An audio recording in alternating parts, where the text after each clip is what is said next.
The M3 half-track emerged from a fundamental engineering compromise that would define its tactical limitations before the first vehicle rolled off the production line. In 1940, when the U.S. Ordnance Department standardized the design, engineers faced competing requirements that could not be simultaneously optimized. The need for rapid mass production using existing industrial capacity, tactical mobility across varied terrain, troop transport efficiency, and crew protection.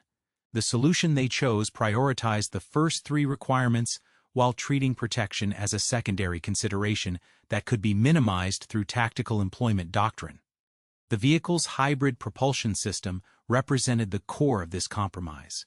By combining conventional automotive front-wheel steering with rear-track propulsion, designers achieved cross-country mobility superior to wheeled vehicles, while maintaining the manufacturing advantages of commercial automotive components.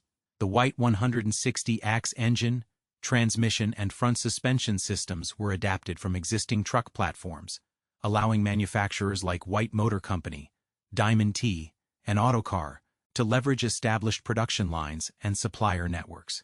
This approach satisfied the urgent need for rapid fielding of mechanized infantry capability, but it embedded civilian reliability assumptions into a military system. The propulsion architecture created inherent mechanical vulnerabilities that would become apparent only under sustained combat conditions. The front wheels, responsible for steering and partial load-bearing, use standard automotive leaf spring suspension designed for highway and moderate off-road use. The rear track system employed vertical volute springs and rubber-over-steel track construction, optimized for manufacturing economy rather than battlefield durability. When one component failed, the entire mobility system was compromised, as the hybrid design offered no redundancy between wheel and track propulsion elements. More critically, the open crew compartment design reflected assumptions about battlefield conditions that proved systematically invalid in combat. Engineers calculated that the 6 to 12 mm armor protection provided adequate defense against small arms fire and shell fragments at anticipated engagement ranges. This calculation assumed that half-tracks would operate in environments where friendly air superiority limited enemy artillery effectiveness, where engagement ranges would favor rapid movement over sustained defensive positions, and where overhead threats would be minimal or intermittent. The crew compartment geometry compounded these protection limitations. With dimensions of 20 feet 3 inches in length and 7 feet 3.5 inches in width, the vehicle provided 13 personnel positions in an open rectangular space. The driver occupied a forward position with limited armor protection around the cab area, while the 12-person infantry squad sat on bench seats arranged along the sides of the open rear compartment. This configuration optimized rapid loading and unloading while providing clear fields of fire for individual weapons, but it created systematic exposure patterns to overhead threats. The armor protection philosophy embodied a critical design assumption that would prove false in practice. Engineers specified protection adequate to defeat rifle-caliber weapons and shell fragments, calculating that mobility would provide the primary defense against larger threats.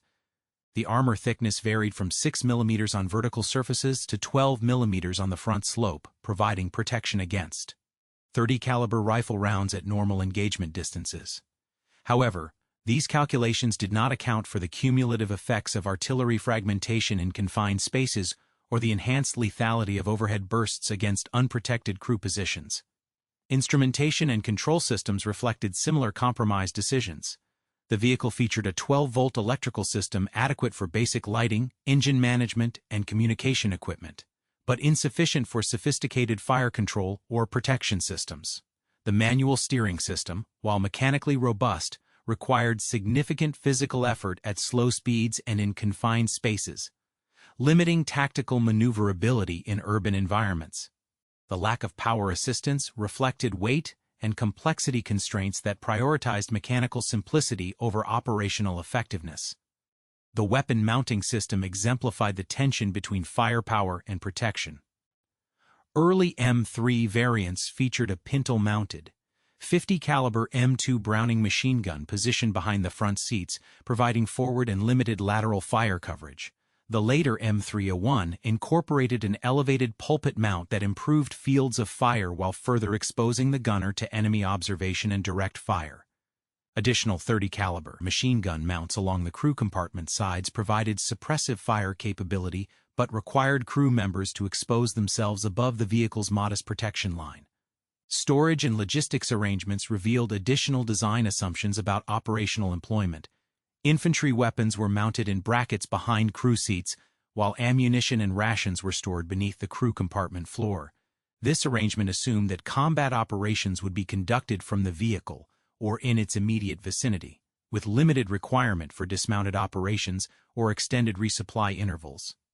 The addition of external mine racks in 1942 and field improvised luggage racks demonstrated that actual operational requirements exceeded design assumptions about equipment and supply integration. The fuel system design reflected similar optimization decisions.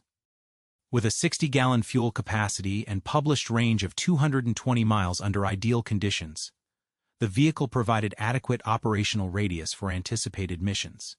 However, the single fuel tank location and limited armor protection around fuel system components created vulnerability to fire and secondary explosion that was not adequately addressed in the original design specifications. Production economics influenced fundamental design decisions in ways that compromised battlefield effectiveness. The use of commercial components reduced manufacturing costs and accelerated production schedules, but it introduced civilian performance standards into military applications. Commercial truck engines, transmissions, and electrical systems were designed for highway operation with regular maintenance intervals and controlled operating conditions. When subjected to continuous combat operations, off-road movement, and irregular maintenance schedules, these components exhibited failure rates that exceeded peacetime reliability projections. The quality control standards applied during wartime production further compromised system reliability. As production quantities increased to meet urgent military requirements, manufacturers accepted tolerance variations and material substitutions that would have been rejected under peacetime procurement standards.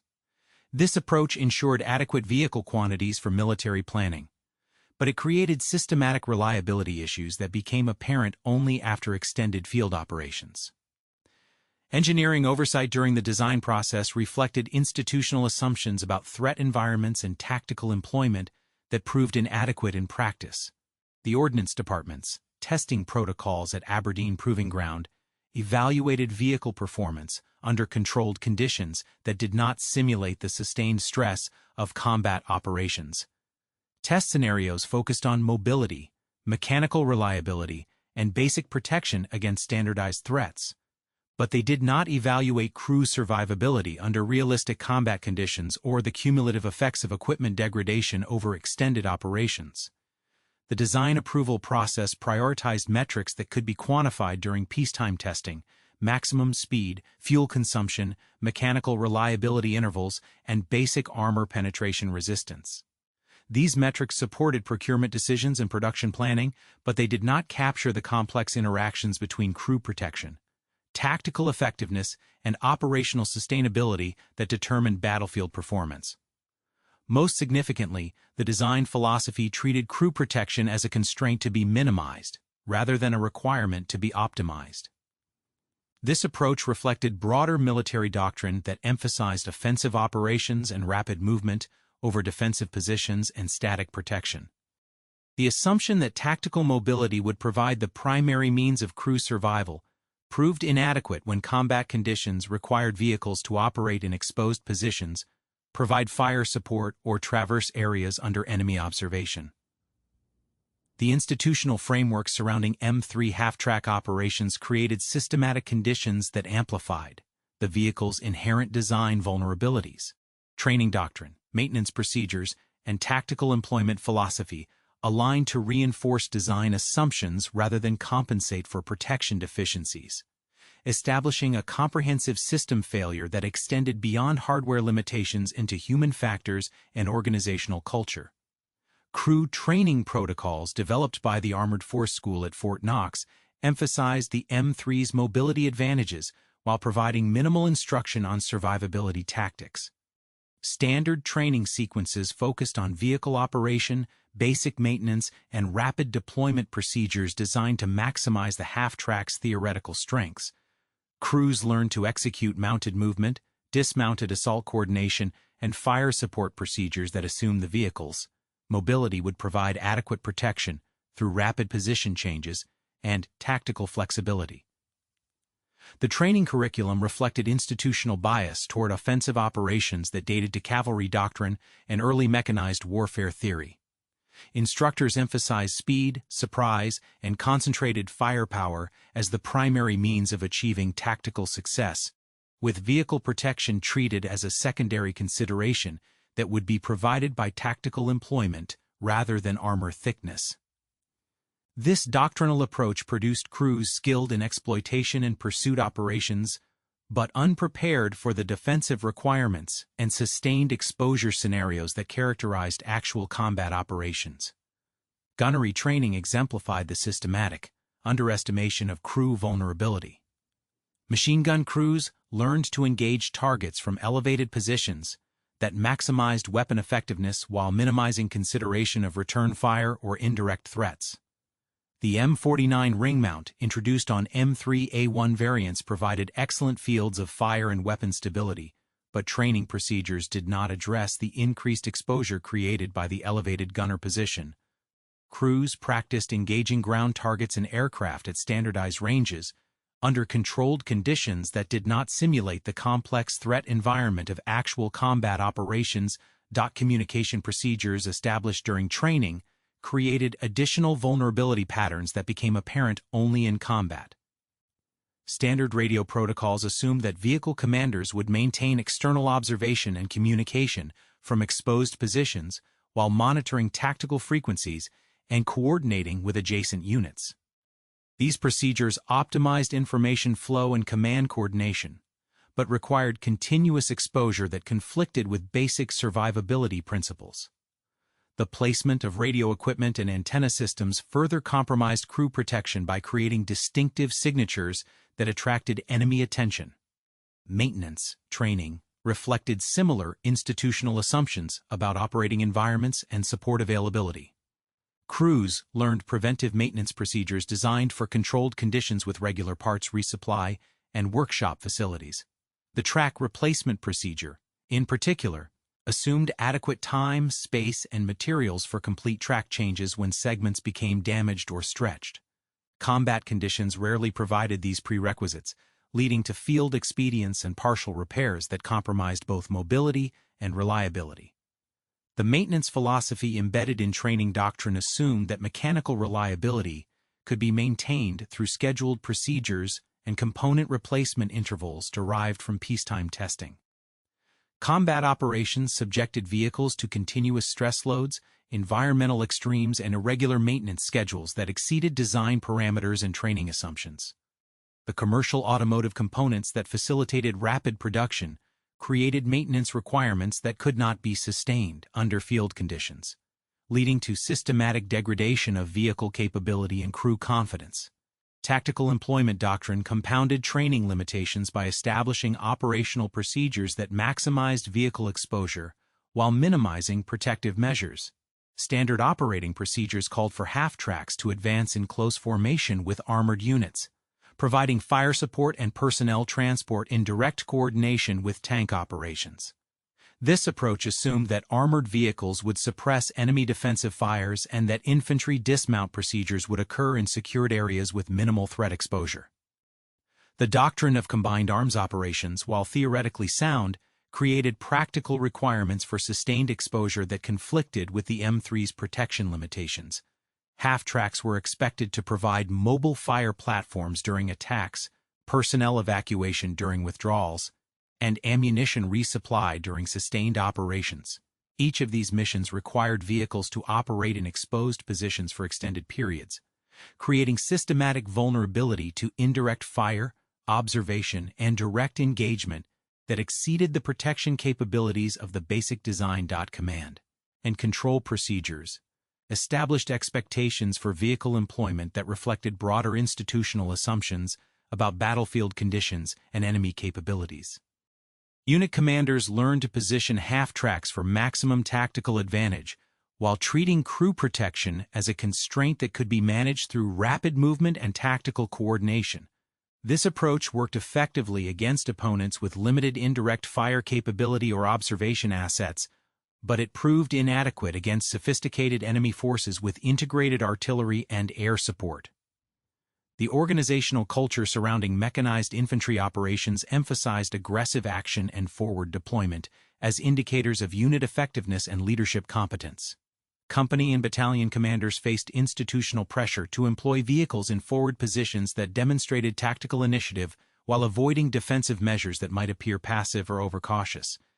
This cultural bias reinforced training doctrine that prioritized offensive capability over protective measures, creating systematic incentives for exposure that exceeded design protection parameters.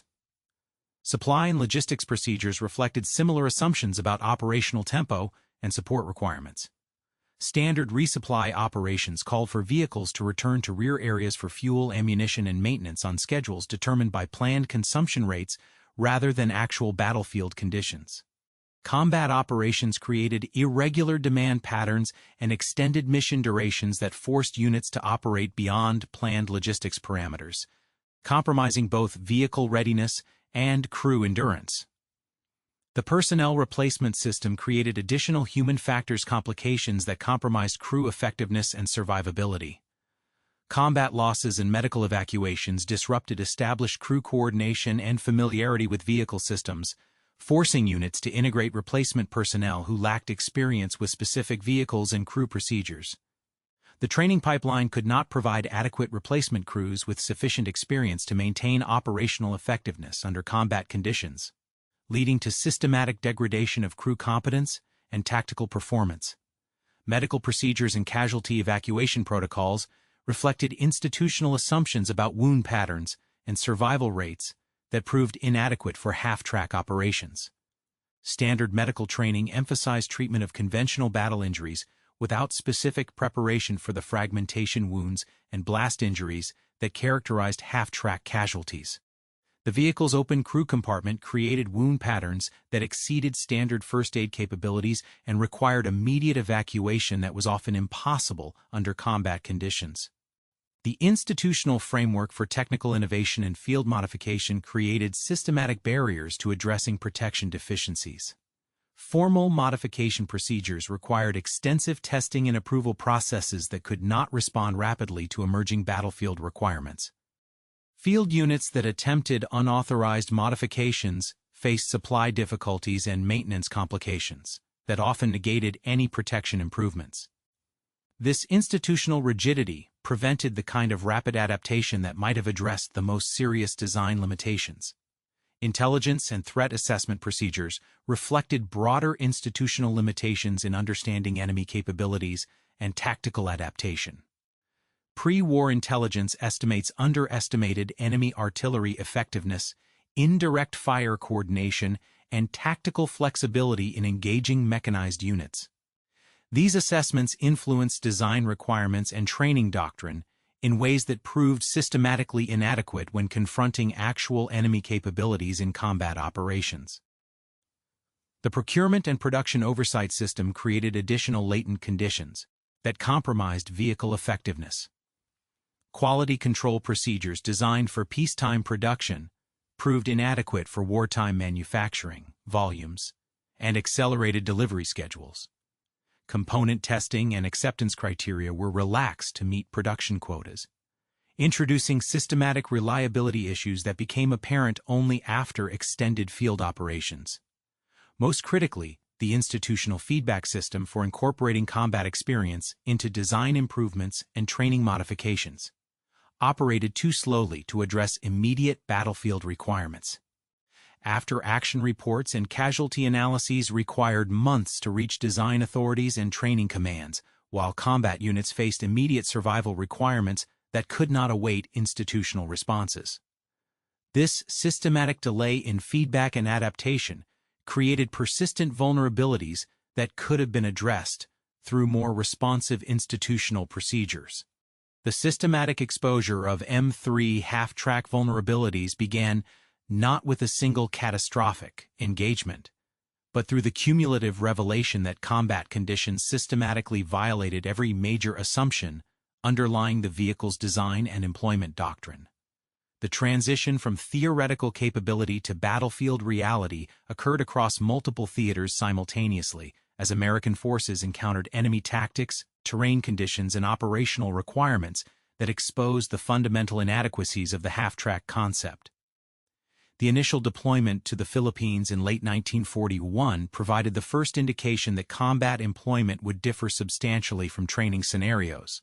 The Provisional Tank Group found that half-tracks could not maintain the rapid movement patterns that training doctrine assumed would provide primary protection. Japanese forces demonstrated sophisticated use of concealed positions, coordinated indirect fire, and tactical patience that negated the mobility advantages on which American tactical doctrine depended. Vehicle crews discovered that the protection provided by 6 to 12 mm armor was inadequate against even improvised explosive devices and modified artillery shells used in direct fire roles. The mechanical reliability issues that emerged during Philippine operations revealed the inadequacy of commercial component integration under sustained combat stress. Track systems designed for moderate off-road use failed rapidly under the continuous movement required by tactical doctrine. The rubber-over-steel track construction proved vulnerable to tropical conditions, sharp terrain features, and the kind of sustained operation that combat missions demanded. Vehicle crews reported track failures at rates that exceeded spare parts availability and field maintenance capabilities, forcing units to abandon mobility-based protection strategies in favor of static defensive positions that maximized the vehicle's vulnerability to indirect fire. More significantly, the communication requirements of coordinated operations created systematic exposure patterns that training had not anticipated. Vehicle commanders attempting to maintain tactical coordination with adjacent units and higher headquarters found that radio procedures required continuous observation and transmission from exposed positions. The antenna systems necessary for effective communication created distinctive signatures that attracted enemy attention and directed fire, while the radio operator positions within the crew compartment created additional personnel density that increased casualty potential from successful enemy engagements. The North African campaign provided more comprehensive evidence of the systematic mismatch between design assumptions and battlefield reality. Operation Torch revealed that German and Italian forces possessed sophisticated capabilities for engaging mechanized units that exceeded American intelligence assessments and tactical preparation. Enemy forces demonstrated coordinated use of anti-tank weapons, artillery observers, and air support that created multi-layered threats against which mobility alone provided inadequate protection. The terrain conditions encountered in North Africa systematically contradicted assumptions about cross-country mobility that had justified minimal armor protection. Rocky surfaces, steep grades, and loose sand created mechanical stress patterns that exceeded design parameters for both track and wheel components. The fixed rear idler system proved particularly vulnerable to shock loads from rough terrain, creating frequent mechanical failures that stranded vehicles in exposed positions where crew protection became critical rather than incidental. German tactical adaptation demonstrated sophisticated understanding of American mechanized infantry doctrine and systematic exploitation of half-track vulnerabilities. Enemy forces learned to engage half-tracks with indirect fire during movement phases when crews could not take defensive positions, and with direct fire during static phases when vehicles could not employ mobility for protection. This tactical adaptation created engagement scenarios where neither the vehicle's theoretical mobility advantage nor its minimal protection provided adequate crew survival capability. The artillery threat environment proved particularly devastating to half-track operations. German and Italian artillery units demonstrated coordination capabilities and response times that exceeded American expectations, creating sustained indirect fire coverage that negated mobility-based protection strategies. The open crew compartment design that facilitated rapid deployment and maximum firepower proved catastrophically vulnerable to artillery airbursts, which created fragmentation patterns specifically suited to defeating unprotected personnel in confined spaces. Combat Reports from Tunisia and Algeria documented systematic patterns of crew casualties that revealed the inadequacy of protection design assumptions. Medical personnel reported wound patterns consistent with overhead fragmentation that could not be treated with standard battlefield medical procedures.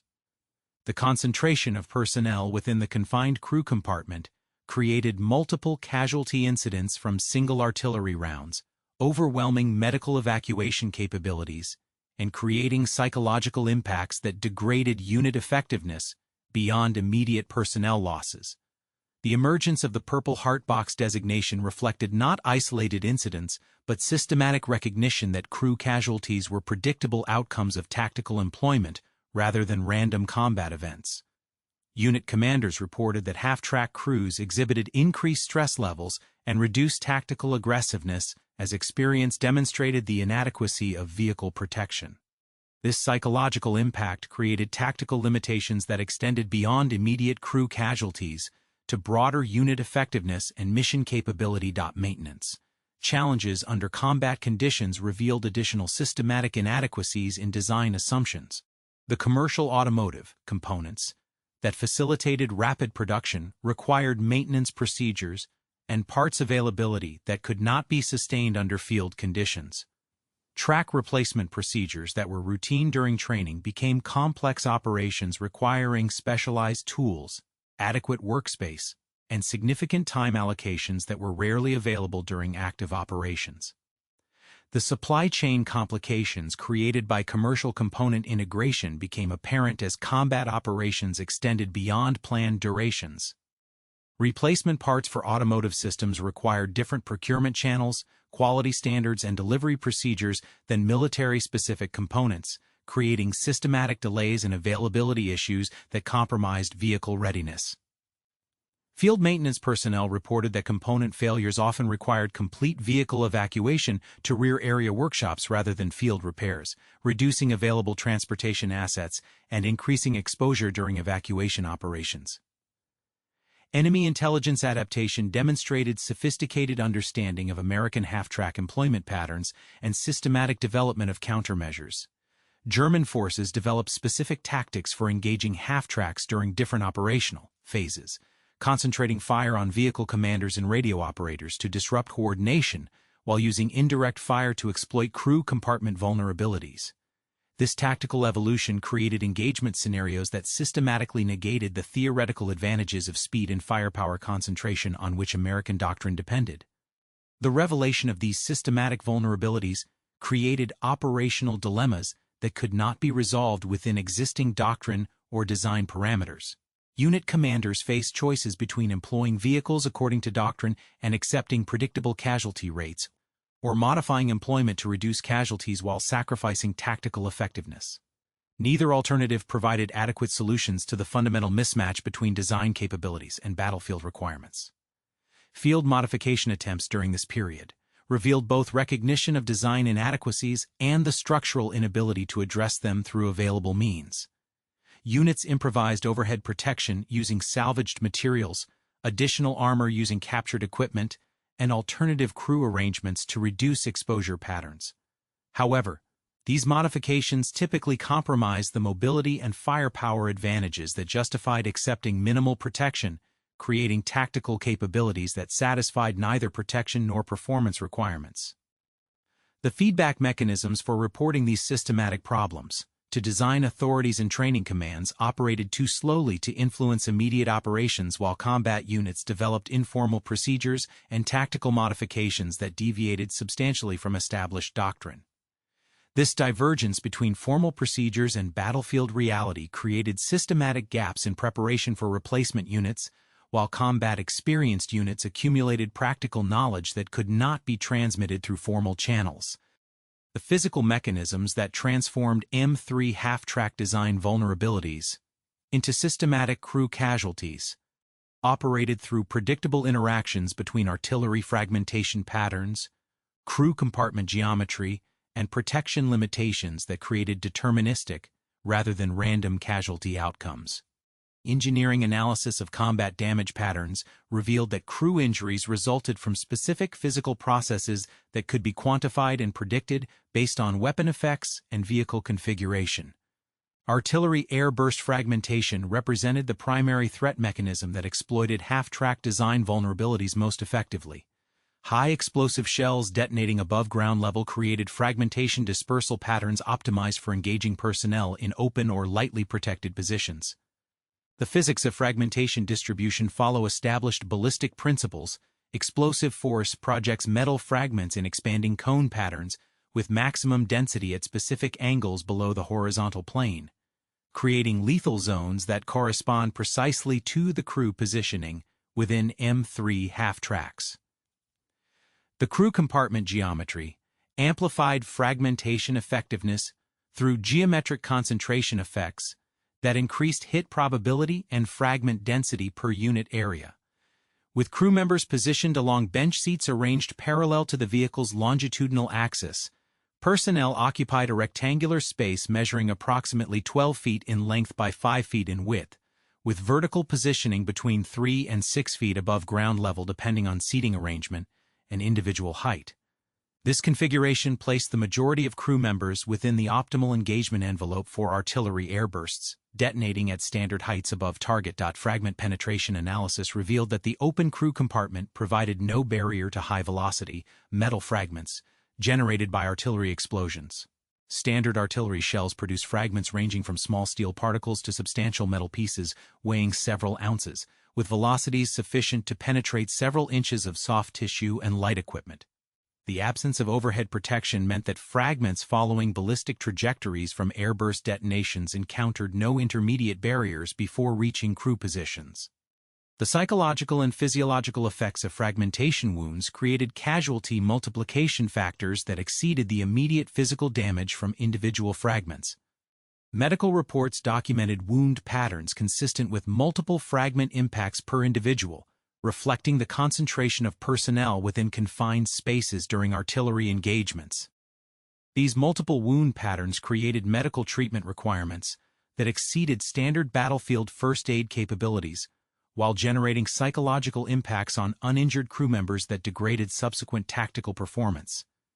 Secondary fragmentation effects amplified primary weapon damage through interactions with vehicle equipment and crew gear. Metal fragments striking weapons, ammunition, radio equipment, and personal gear created additional projectile effects that increased casualty potential beyond direct fragment impacts. The concentration of metal objects within the crew compartment created ricochet patterns and secondary fragment generation that extended the effective casualty radius of artillery rounds beyond theoretical calculations based on primary fragmentation alone. The mechanical failure progression under combat stress operated through specific deterioration patterns that eliminated mobility-based protection strategies when they became most critical for crew survival. Track system failures typically began with rubber contact surface degradation under conditions of sustained movement over abrasive terrain, leading to steel band exposure and accelerated wear patterns. Once steel bands contacted terrain directly, wear rates increased exponentially, while traction capability decreased, creating mechanical failure cascades that often occurred during tactical movement when mobility was essential for avoiding indirect fire. The fixed rear idler design created specific failure modes under shock loading that reflected inadequate consideration of combat terrain requirements. When vehicles encountered obstacles, depressions, or debris at speed, the fixed idler transmitted shock loads directly to track components without providing energy absorption or mechanical isolation. These shock patterns exceeded design parameters for track pins, bushings, and connecting hardware, creating mechanical failures that typically required complete track replacement under field conditions. Engine and transmission stress patterns under combat conditions revealed additional systematic failures in commercial component integration. The White 160-ax engine operated within design parameters under highway conditions but encountered thermal and mechanical stress patterns during combat that exceeded civilian automotive requirements. Sustained low-speed operation in high ambient temperatures while carrying maximum payload created cooling system demands that exceeded radiator capacity, leading to overheating failures that disabled vehicles during tactical operations. The transmission system exhibited specific failure modes under the combined stress of heavy payload, rough terrain, and tactical maneuvering requirements. The constant mesh transmission designed for highway operation encountered gear loading patterns during combat that created wear rates exceeding maintenance interval capabilities. The manual transmission required operator skill levels and maintenance attention that proved difficult to sustain under combat stress, leading to systematic degradation of mechanical reliability that compromised tactical mobility. Weight distribution analysis revealed that payload and equipment loading patterns during combat operations created vehicle dynamics that exceeded design stability parameters. Standard combat loading included ammunition, rations, personal equipment, and additional crew gear that increased vehicle weight beyond nominal specifications, while raising the center of gravity above optimal levels. These loading patterns created handling characteristics that increased rollover risk during evasive maneuvering, while reducing braking effectiveness and steering response. The armor protection philosophy that justified minimal thickness specifications proved inadequate against the range of threats encountered in actual combat operations. The 6 to 12 mm armor thickness provided protection against rifle-caliber projectiles at normal engagement ranges but offered no meaningful protection against artillery fragments, anti-tank weapons, or heavy machine gun fire at combat ranges. Ballistic testing revealed that even modified small arms ammunition could penetrate the basic armor protection, creating vulnerability patterns that extended beyond the artillery threat for which the vehicle proved most vulnerable. Communication system vulnerability analysis demonstrated that radio equipment placement and antenna configuration created distinctive signatures that attracted enemy attention while requiring crew exposure for effective operation. The radio installation required antenna positioning that created electromagnetic signatures detectable by enemy direction-finding equipment, while radio operation procedures required crew members to maintain external observation and communication from exposed positions. These requirements created systematic patterns of crew exposure that conflicted with survivability procedures and attracted focused enemy attention. Fuel system vulnerability created additional failure mechanisms that amplified crew exposure during tactical operations. The single fuel tank installation provided no redundancy against battle damage while creating fire and explosion risks that exceeded crew escape capabilities from the confined crew compartment. Fuel system damage typically disabled vehicles immediately, while creating fire hazards that prevented crew evacuation and equipment recovery, creating total loss scenarios from relatively minor battle damage. The integration of multiple vulnerability factors created failure cascades that exceeded the sum of individual system weaknesses. Artillery damage that penetrated the crew compartment typically created multiple casualties, while simultaneously damaging communication equipment, mechanical systems, and crew capability for vehicle evacuation. These cascade effects created tactical scenarios where single artillery rounds achieved vehicle destruction and crew casualties that exceeded theoretical effectiveness calculations based on individual system analysis. Ergonomic analysis revealed that crew positioning and equipment arrangement within the vehicle created systematic impediments to protective action during incoming fire. The bench seating arrangement optimized for transportation efficiency prevented rapid movement to protective positions, while equipment storage patterns created obstacles to crew movement within the confined compartment.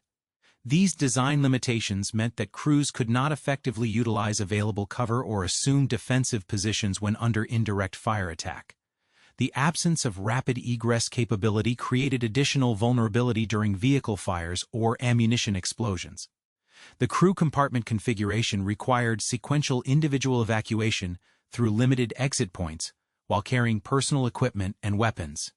Under combat stress and potential injury conditions, evacuation procedures often required more time than available during vehicle fires or ammunition cook-off scenarios, creating entrapment possibilities that amplified casualty potential beyond immediate weapon effects.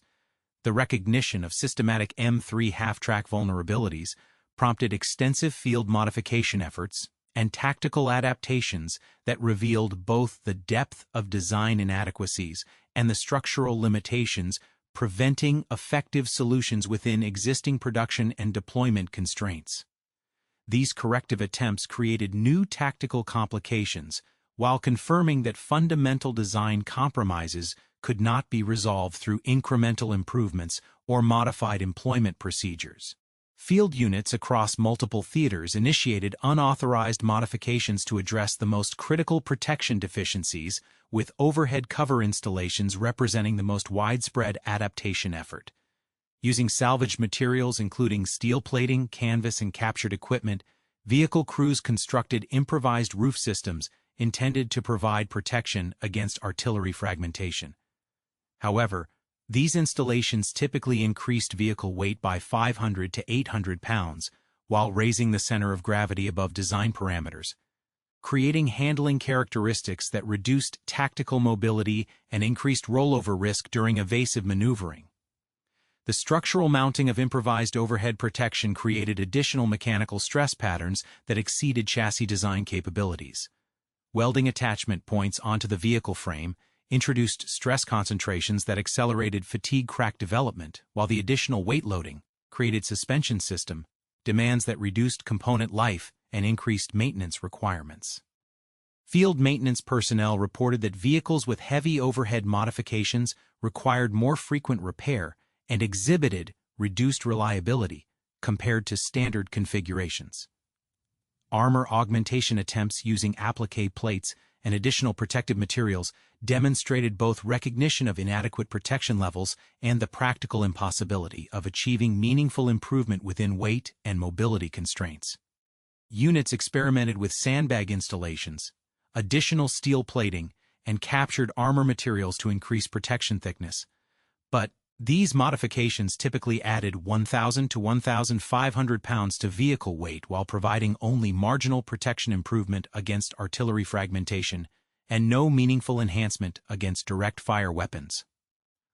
The tactical employment modifications developed by experienced units represented systematic departures from established doctrine that reduced vehicle effectiveness while providing only limited crew protection improvement.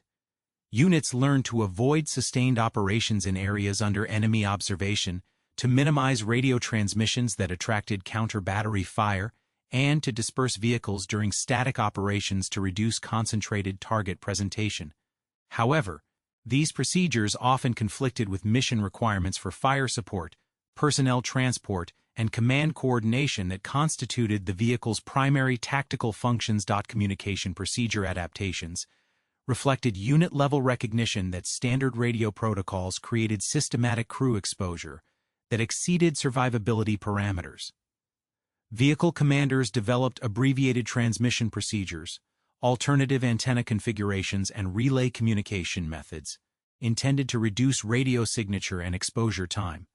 These adaptations typically degraded command coordination effectiveness while providing only minimal reduction in vulnerability to enemy direction finding and counter-battery fire. Crew arrangement modifications represented attempts to optimize personnel positioning for protection while maintaining operational capability.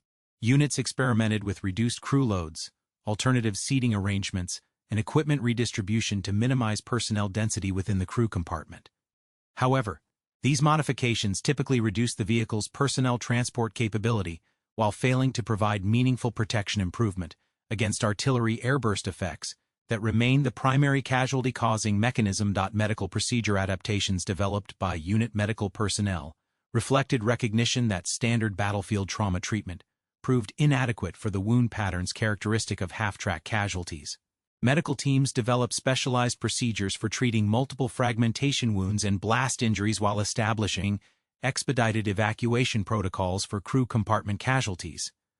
These adaptations improved survival rates for wounded personnel, but required medical resources and evacuation assets that were not consistently available under combat conditions. Supply system modifications attempted to address the component reliability issues that compromised vehicle availability under sustained combat operations. Units developed alternative parts procurement procedures, field repair techniques using non-standard materials, and maintenance scheduling adaptations to maximize vehicle readiness within existing logistics constraints. However, these improvisations typically required additional maintenance time and personnel, while providing only temporary solutions to fundamental component design inadequacies. The institutional response to field modification efforts created additional complications that hindered effective adaptation to combat requirements. Formal technical orders prohibited unauthorized modifications while failing to provide approved alternatives that addressed the identified vulnerabilities. Units that implemented effective protection improvements faced supply difficulties for modified vehicles and maintenance complications that were not covered by standard technical publications and training procedures. Quality control issues in wartime production created systematic variability in vehicle characteristics that complicated both tactical employment and modification efforts. Manufacturing tolerance relaxation to meet production quotas resulted in vehicles with different handling characteristics, mechanical reliability, and structural capability within the same production batches. These variations meant that modification procedures that proved effective on some vehicles created mechanical failures or performance degradation on others, preventing development of standardized improvement procedures. The procurement system's response to identified deficiencies operated through formal channels that required extensive testing and approval procedures incompatible with immediate battlefield requirements. Proposed design improvements required months of evaluation and testing, while combat units faced immediate survival requirements that could not await institutional solutions. This systematic delay between problem identification and authorized solutions forced continued reliance on unauthorized field modifications that created maintenance and logistics complications. Training system adaptations attempted to address the gap between peacetime instruction and combat reality through revised curriculum and updated tactical procedures. However, the training pipeline delay meant that replacement personnel continued to arrive at combat units with instruction based on pre-war assumptions about vehicle capability and tactical employment. Combat units were forced to provide extensive additional training to new personnel while maintaining operational commitments, degrading both training effectiveness and unit readiness. Intelligence system feedback mechanisms proved inadequate for incorporating lessons learned about enemy tactical adaptation and countermeasure development. After-action reports documenting effective enemy engagement techniques required months to reach intelligence analysts and training commands, while enemy forces demonstrated rapid adaptation to American tactical procedures and equipment capabilities. This intelligence lag created persistent vulnerability to enemy tactical innovations that could have been addressed through more responsive information systems. The maintenance doctrine adaptations required by combat experience conflicted with established logistics, procedures, and resource allocation systems. Field maintenance requirements exceeded planned parts consumption rates while demanding tools and expertise not provided by standard maintenance organizations. Units were forced to develop alternative maintenance procedures using available resources while operating vehicles beyond recommended service intervals, creating systematic degradation of mechanical reliability. Tactical coordination difficulties emerged as units modified employment procedures to address individual vehicle vulnerabilities, while maintaining integration with larger force operations. Half-track units operating under modified protective procedures often could not maintain coordination with tank units and other mechanized elements that operated according to standard doctrine, creating tactical gaps and coordination failures that reduced overall operational effectiveness. The psychological adaptation patterns exhibited by experienced crews created additional tactical complications that extended beyond immediate protection concerns. Crews that had experienced artillery casualties developed heightened threat awareness that improved individual survival, but often reduced tactical aggressiveness and mission effectiveness. Unit commanders reported difficulty maintaining offensive momentum and tactical coordination when experienced crews became reluctant to accept exposure levels required for mission accomplishment. Personnel replacement integration became increasingly difficult as combat experience revealed the inadequacy of standard training for actual operational requirements.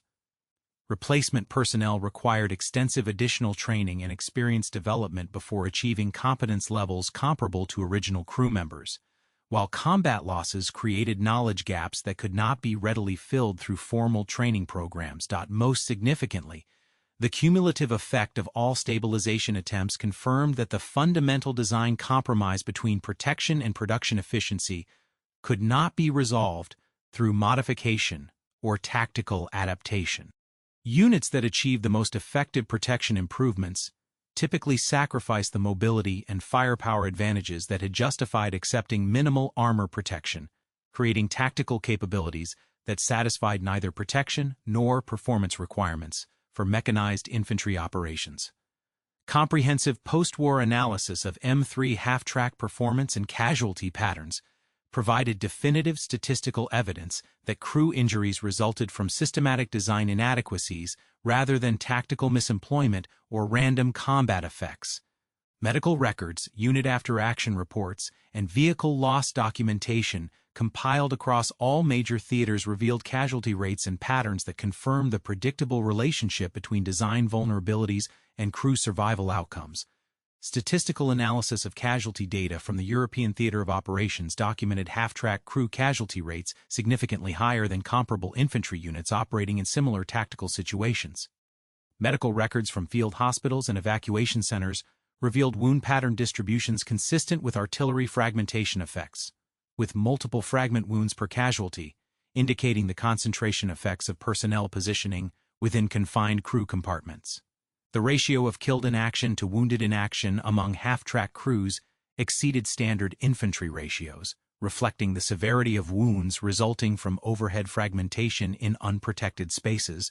Vehicle loss reports documented the relationship between crew casualties and vehicle survival that demonstrated the independence of these variables under combat conditions. Statistical analysis revealed that vehicles frequently survived artillery attacks that caused multiple crew casualties, confirming that minimal armor protection provided vehicle preservation while failing to protect personnel. Conversely, vehicles that became immobilized through mechanical failure often experienced total crew losses when unable to evacuate exposed positions, demonstrating the critical dependency on mobility for crew survival that the design philosophy had assumed but could not guarantee. The geographic and temporal distribution of casualty patterns revealed systematic relationships between enemy tactical capabilities and half-track vulnerabilities that validated post-incident analysis of engagement mechanisms. Units operating against German forces with sophisticated artillery coordination experienced higher casualty rates than those facing opponents with limited indirect fire capability. Casualty rates increased over time as enemy forces developed specific tactics for engaging half-tracks, confirming the inadequacy of protection against adaptive threats. Engineering analysis conducted by the Ordnance Department during and after the war provided technical validation of the physical mechanisms identified through combat experience.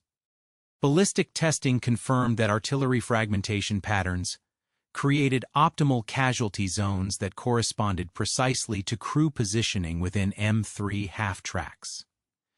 Fragmentation dispersion modeling demonstrated that air-burst detonations at standard artillery heights created fragment density patterns that ensured multiple hits within the crew compartment area, validating field observations of casualty multiplication effects. Structural analysis of combat-damaged vehicles revealed systematic failure patterns in track systems, suspension components, and automotive elements that confirmed the inadequacy of commercial component integration under sustained combat stress. Metallurgical examination of failed components documented wear rates and failure modes that exceeded design specifications by factors of 3 to 5 under typical combat loading conditions. These findings validated field reports of mechanical reliability degradation while demonstrating the quantitative magnitude of design assumption failures. The comparative analysis of half-track performance against purpose-designed armored personnel carriers developed later in the war provided conclusive evidence of design philosophy inadequacies. Vehicles such as the M75 and M113 that prioritized crew protection through overhead armor and improved ballistic protection demonstrated significantly lower casualty rates while maintaining comparable mobility and firepower. Statistical comparison revealed that design modifications emphasizing protection could achieve meaningful crew survival improvement without proportional sacrifice of tactical capability. Post-war interviews with combat veterans provided qualitative validation of quantitative casualty analysis while documenting the psychological and tactical impacts of systematic crew vulnerability. Veterans consistently reported recognition that half-track employment created predictable casualty risk that influenced tactical decision-making and unit effectiveness. Command personnel acknowledged that protection inadequacies forced tactical compromises that reduced mission effectiveness while failing to achieve adequate crew protection. The institutional analysis of procurement and design processes revealed systematic decision-making patterns that perpetuated inadequate protection standards despite early evidence of design limitations. Documentation from Ordnance Committee meetings and design review proceedings demonstrated that protection requirements were consistently subordinated to production efficiency and cost considerations. Decision-making authorities prioritized vehicle quantity over crew protection throughout the design and production process, creating institutional momentum that prevented adequate response to combat experience. Research and development documentation revealed that technical solutions for improved protection were available during the war period but were not implemented due to production constraints and institutional priorities. Alternative armor configurations, overhead protection systems, and improved component designs had been evaluated and proven feasible, but were rejected based on production complexity and resource allocation decisions rather than technical limitations. The analysis of training doctrine evolution documented the persistence of inappropriate tactical employment assumptions, despite accumulating evidence of design limitations. Training publications and curriculum revisions failed to incorporate lessons learned about crew vulnerability and protection requirements, while continuing to emphasize tactical procedures that maximized vehicle exposure. This institutional failure to adapt training to combat reality perpetuated casualty patterns throughout the war period. Supply and maintenance system analysis revealed the systematic inadequacies in logistics support for commercial component integration under combat conditions. Parts availability data documented chronic shortages of automotive components while demonstrating the procurement difficulties created by civilian supplier coordination during wartime. Maintenance capability analysis revealed systematic gaps between field repair requirements and available technical expertise, confirming field reports of maintenance difficulties. The economic analysis of design decisions documented the false economy of commercial component integration when total system costs including casualties, medical treatment, and replacement training were considered.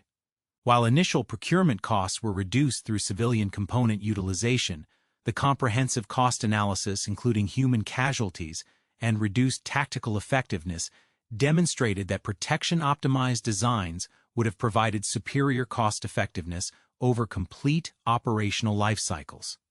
International comparative analysis of Allied armored personnel carrier designs revealed systematic differences in protection philosophy that produced measurably different casualty outcomes. British and Soviet vehicles that incorporated overhead protection and improved armor integration demonstrated significantly lower crew casualty rates while maintaining tactical effectiveness comparable to American designs. These comparisons validated the feasibility of alternative design approaches that prioritized crew protection. The regulatory and oversight analysis revealed systematic inadequacies in the institutional mechanisms for evaluating protection requirements and incorporating combat feedback into design processes. Safety standards and protection criteria were based on peacetime threat assessments that proved systematically inadequate for combat conditions. The absence of effective feedback mechanisms prevented rapid incorporation of combat experience into design modifications and training adaptations.